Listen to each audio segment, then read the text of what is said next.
मनीष रक्सौल।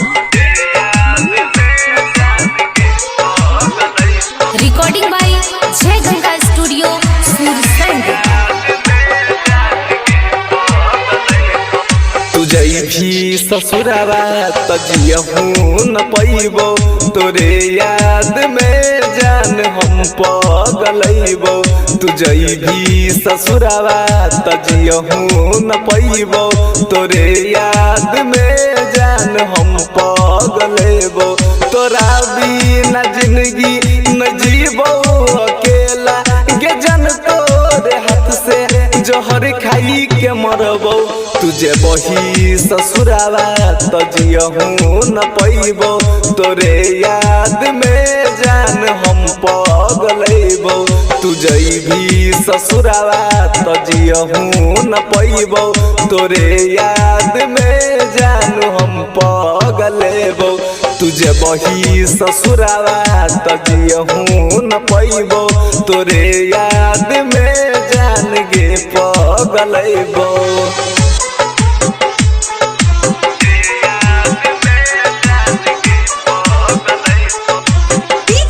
मनीष रक्सौल।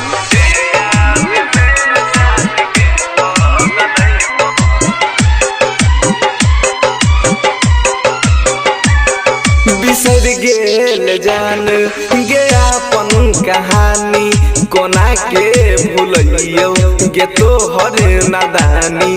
बिसर गेल जान गे अपन कहानी, कोना के भूलियो गे तोहर नादानी। चोरा के छुपा के तू चाहत बढ़ा के, चोरा के छुपा के तू चाहत बढ़ा के।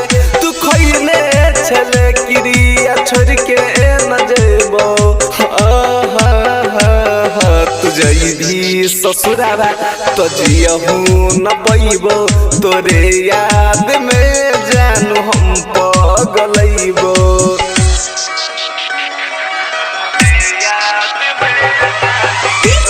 मनीष रक्सौल।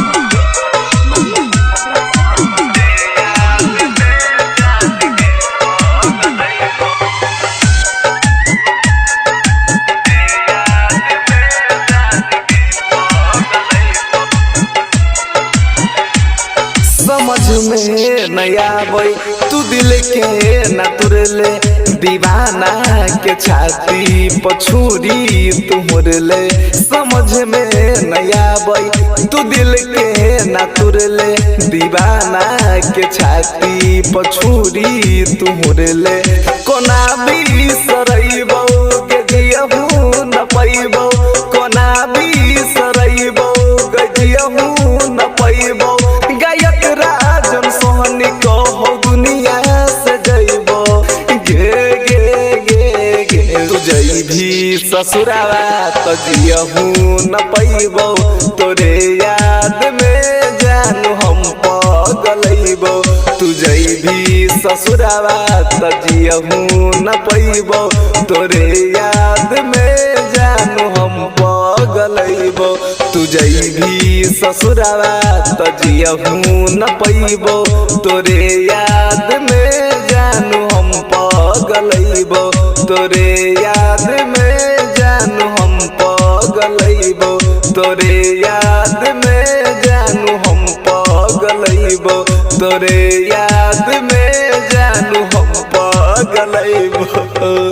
रिकॉर्डिंग बाय जय Ganga studio Sursand. Mobile number 91 220 75 111।